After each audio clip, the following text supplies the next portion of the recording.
ಪರಿಸ್ಥಿತಿಯನ್ನ ಜೀವಂತವಾಗಿ ಇಡಬೇಕು ಅಂತ ಹೇಳಿ ಭಾರತೀಯ ಜನತಾ ಪಾರ್ಟಿಯವರು ಇದನ್ನ ಮಾಡ್ತಾ ಇದ್ದಾರೆ. 50 ವರ್ಷ ಕಳೆದು ಹೋಗಿದೆ. Sure, you have no right to speak, I say. ಯಾಕೆ ಸರ್? ಏನ್ what is that you have suffered?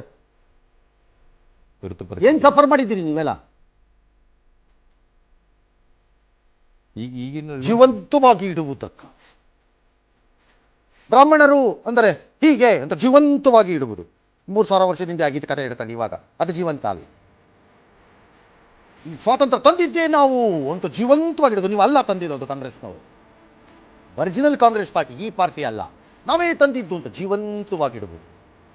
ದೇಶದಲ್ಲಿ ಖಂಡಿತ ಟಾಯ್ಲೆಟ್ ಅನ್ನು ಸೇರಿಸ್ಕೊಂಡು ಇಂದಿರಾ ಗಾಂಧಿ, ರಾಜೀವ್ ಗಾಂಧಿ, ಜವಾಹರ್ಲಾಲ್ ನೆಹರು ಅಂತ ಹೆಸರಿಟ್ಕೊಂಡು ಹೊಡೋದು ಜೀವಂತವಾಗಿ ಇರುವುದು. ಅದು ಜೀವಂತವಾಗಿಡೋದು. People who stand for emergency are nothing but ಅವರು ಈ ದೇಶದ ಮೊದಲ ದ್ರೋಹಿಗಳು. ಪರವಾಗಿ ಹೌದು, ಅವತ್ತು ನಿಂತವರು ಅಷ್ಟೇ, ಇವತ್ತು ನಿಂತವರು ಅಷ್ಟೇ. ಬೇಕಾರೆ ಅದು ದ್ರೋಹ, ಅದು ಪ್ರಜಾಪ್ರಭುತ್ವದ ದ್ರೋಹ. ಅದು ಎಸ್, ಗೊತ್ತಾಗಲ್ಲ ಸರ್. ಅರಿಗೆ ತರೋದ್ರಲ್ಲಿ ಸಫಲರಾಗಿದ್ದೀರಾ ನೀವು ರಾಜಕಾರಣಿಗಳು. ನಿಮ್ಮಂಥ ಕಚಡಗಳ ಮಧ್ಯೆ ನಾವು ಇನ್ನೂ ಬದುಕಿದೀವಲ್ಲ ಸಾಯಕ್ಕೆ.